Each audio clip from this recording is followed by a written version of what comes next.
ప్రియమైన సోదరి సోదరులారా, మరొకసారి యేసుక్రీస్తు ప్రభువు నామములో మీకు అందరికీ శుభములు. మనం ఇప్పుడు నజరేతులో ఉన్నాం. నజరేతులో ఒక ప్రాముఖ్యమైన సంగతి మనం తెలుసుకోబోతున్నాం. ఒక ప్రాముఖ్యమైన స్థలాన్ని దర్శించబోతున్నాం. అంతేకాదు నజరేతు గురించి పూర్తి సమాచారంతో మరొక వీడియోలో మనం కలుసుకుంటాం.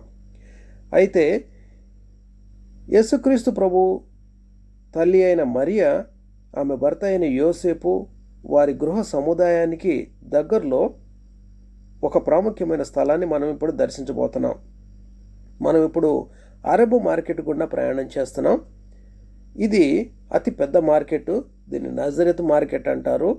యుద్ధం కారణంగా పూర్తిగా మూసివేయబడింది. యుద్ధం కారణంగా పూర్తిగా నిర్మానుష్యంగా మారింది. లేదంటే ఇది ఎంతో రద్దీగా ఉండే మార్కెట్. ఈ మార్కెట్లో గుండా మనం ప్రయాణం చేసినట్లయితే ఒక ప్రాముఖ్యమైన స్థలాన్ని మనం చేరుకుంటాం. అదేంటంటే యేసుక్రీస్తు ప్రభువు భూమి మీద నివసించిన కాలంలో ఆయన తరచుగా తన వాడుక చొప్పున విశ్రాంతి దినాన సమాజ మందిరానికి వెళ్ళడం జరిగేది. ఆ సమాజ మందిరాన్ని మనం ఇప్పుడు దర్శించబోతున్నాం. అంతేకాదు ఆ ప్రదేశం దగ్గరలోనే ఒక ప్రాముఖ్యమైన స్థలం ఉంది. అదేంటంటే ఎన్నో సంవత్సరాల నుండి నడుం వంగిపోయి నిలబడలేని స్థితిలో ఉన్న ఒక స్త్రీని స్వస్థపరచడం కూడా యేసు ప్రభు వారు ఇక్కడ చేశారు. మనం ఇప్పుడు నడుస్తున్న మార్గంలో కుడి వైపుకి తిరిగినట్లయితే ఒక గేట్ ఉంది. ఈ గేట్లో నుండి లోపలికి ప్రవేశించినట్లయితే కుడివైపున యేసుక్రీస్తు ప్రభు స్త్రీని స్వస్థపరిచిన ప్రదేశం. అదే ఎడవైపున గనక చూసినట్లయితే లూకా సువార్త 4వ అధ్యాయంలో రాయబడిన వృత్తాంతం జరిగిన ప్రదేశంలోకి వెళ్తాం. మనం ఇక్కడ రాయబడింది చూడండి, స్పష్టంగా బోర్డు కూడా చూస్తున్నాం మనం. లూకా సువార్త 4వ అధ్యాయం 16 నుండి 21 వచనాలు అక్కడ రాయబడినాయి. ఆ జరిగిన స్థలంలో మనం ఇప్పుడు ఉన్నాం. ఇది ఎంతో విలువైన, అమూల్యమైన, అత్యద్భుతమైన స్థలం ఇది. ఎందుకంటే యేసుక్రీస్తు ప్రభువారు స్వయంగా ఆయన భూమి మీద జీవించిన కాలంలో ఆయన వాడుక చొప్పున ఇక్కడ సమాజ మందిరానికి రావడం జరిగేది. ఇది పురాతన కట్టడము.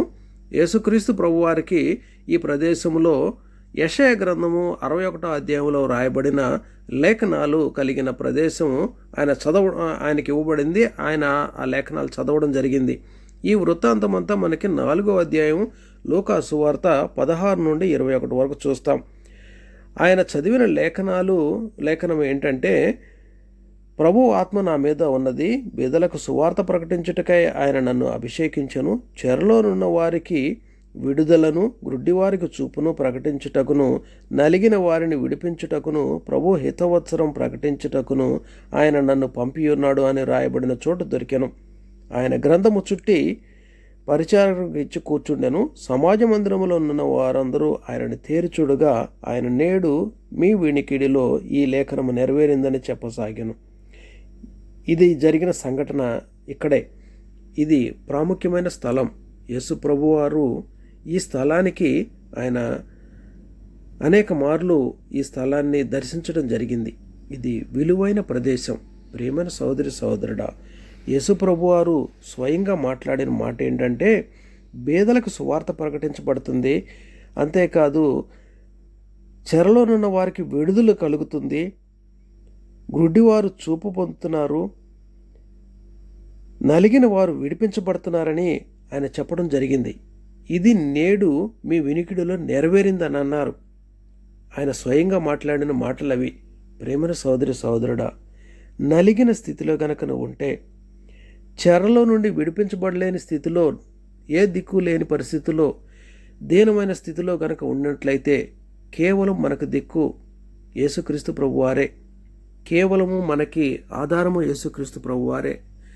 ఆయన సన్నిధిలో గడపగలిగినట్లయితే ఆయన మనల్ని విడిపిస్తాడు. ఎటువంటి పరిస్థితి అయినా కానీ ఆయనకు అసాధ్యం కాదు.